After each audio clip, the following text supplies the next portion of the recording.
இன்றைக்கு இருக்கின்ற அனைத்து இந்திய அண்ணா திராவிட முன்னேற்ற கழகத்தினுடைய கூட்டணிகள் மேலும் கட்சிகள் கூட்டணிக்கு வந்தாலும் இல்லை என்றாலும் கூட பொதுமக்கள் கண்டிப்பாக ஆட்சி மாற்றத்தை விரும்புகிறார்கள்.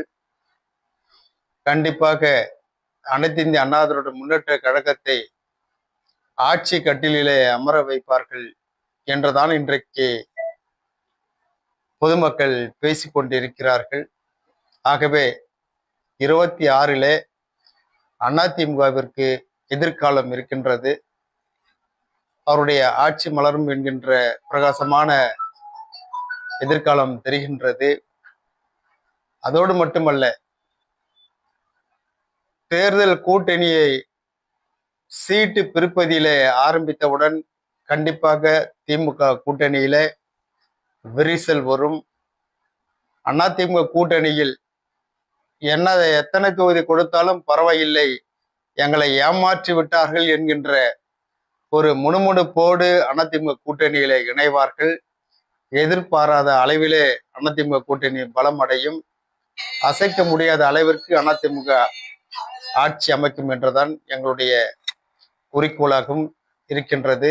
ஆகவே நாம் 2026 கண்டிப்பாக அதிமுக ஆட்சியை எதிர்பார்க்கலாம். ஆனா இது சீமான் விஜய் வரதுக்கான வாய்ப்பு இருக்காங்க அதிமுக கூட்டணியில.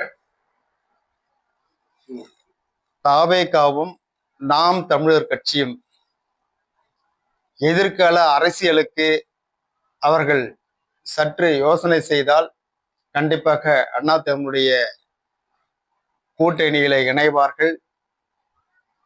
அவர்கள் எதிர்பார்க்கின்றதை அதிமுகவுடைய தலைமையை ஆலோசனை செய்து கண்டிப்பாக அவருடைய வியூகத்தை வகிப்பார்கள் என்கின்ற ஒரு எதிர்பார்ப்பு இருக்கின்றது. கண்டிப்பாக நடைபெறுவதற்கும் அது வாய்ப்பு இருக்கின்றது. வாய்ப்பு இருக்குன்னா இது சீமான் விஜய் வரதுக்கு வாய்ப்பு இருக்கு. அதுதான் வாய்ப்பு இருக்குதுன்னு சொல்லிட்டேன்.